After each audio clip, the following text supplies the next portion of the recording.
Today, we are going to start a new video series called Art and Healing. We're going to be talking with various guests about the therapeutic properties of the artistic process.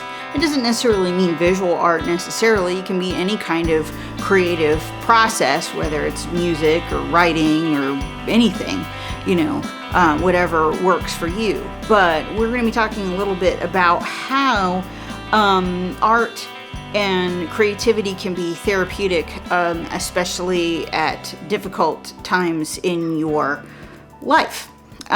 So they kind of asked me to share with you guys about some of the ways that art has been therapeutic and kind of very, very important in my life. And there have been several, but a couple particularly come to mind. One is, when I was young, we moved to beautiful Boone, North Carolina here when I was a young teenager.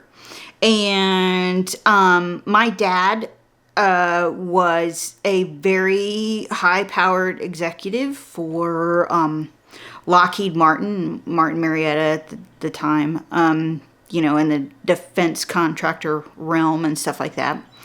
Well, he decided he didn't want to do that anymore. So we moved to Boone and we bought a log cabin and we lived out in the woods and we were going to be farmers and whatever, no. That didn't exactly work out. And so it was very, very stressful time. We were living off of our savings, and this was a whole different thing for us because we'd come from the suburbs of Orlando where everybody had their own sparkling clean pool and all that junk, and then we were here in the woods.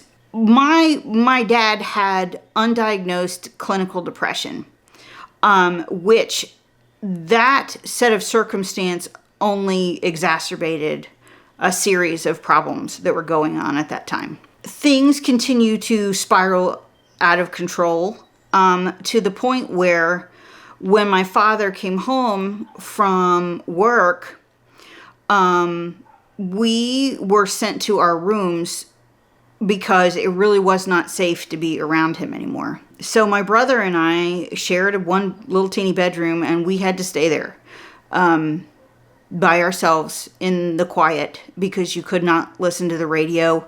You couldn't make noise. You couldn't do anything. So art was my only thing. It was my salvation. The thing that kept you from going crazy.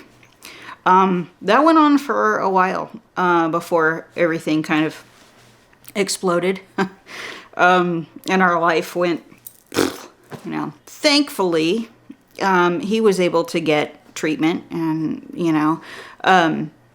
things got better. I mean, I wouldn't say that he was cured. I would say that he lived the rest of his life managing that problem. And the bomb blast from all of that was not minor. It affected every single one of us from there on out. But my art was my thing. I mean, my art was the thing that kept me from going completely insane in that quiet. Still to this day, I don't like quiet. I don't like it. I can't. It's just too much. Too much thinking, I guess. But at that time, my art was the thing that pulled me out of the ditch. The positive feedback that I got from my instructors and my friends and other people around me, other artists in the community who rallied around me, like even Joe, was a support, and it helped. And I needed it really bad. And so I'm thankful.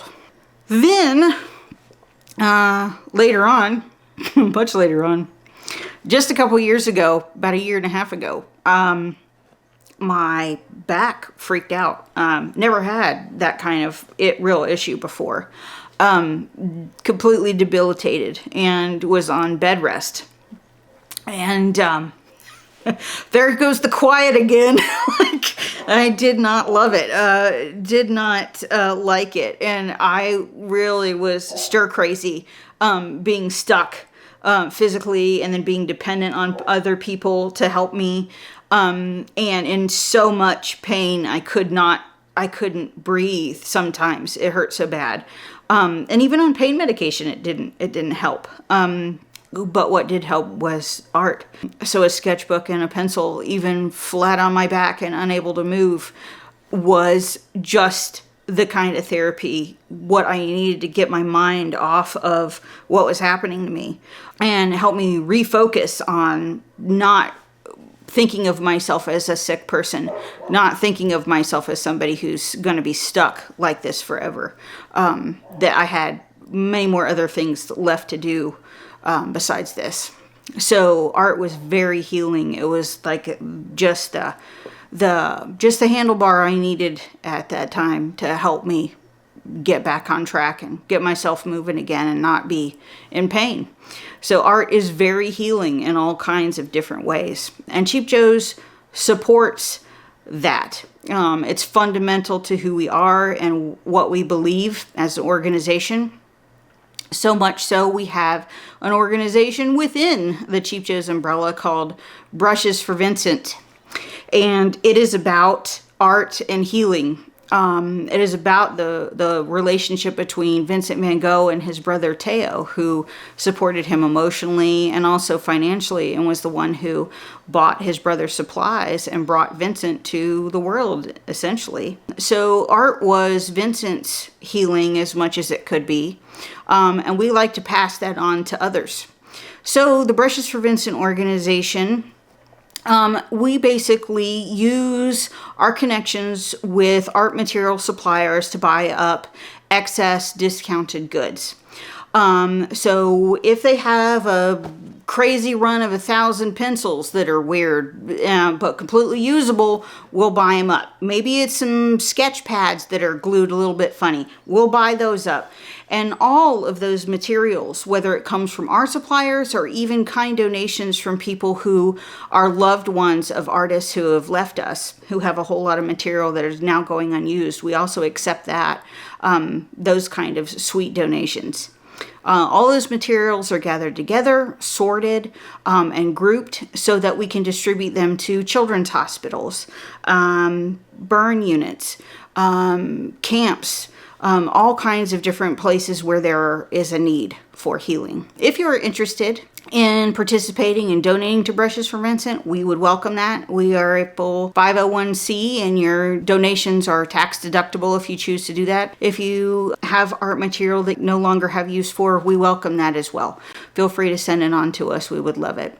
But Brushes for Vincent is, our attempt to kind of bring healing and the power of art to everybody. So check it out. Brushes for Vincent is important, and we'd love to share it with everybody, as many people as possible, because we hope you will enjoy it.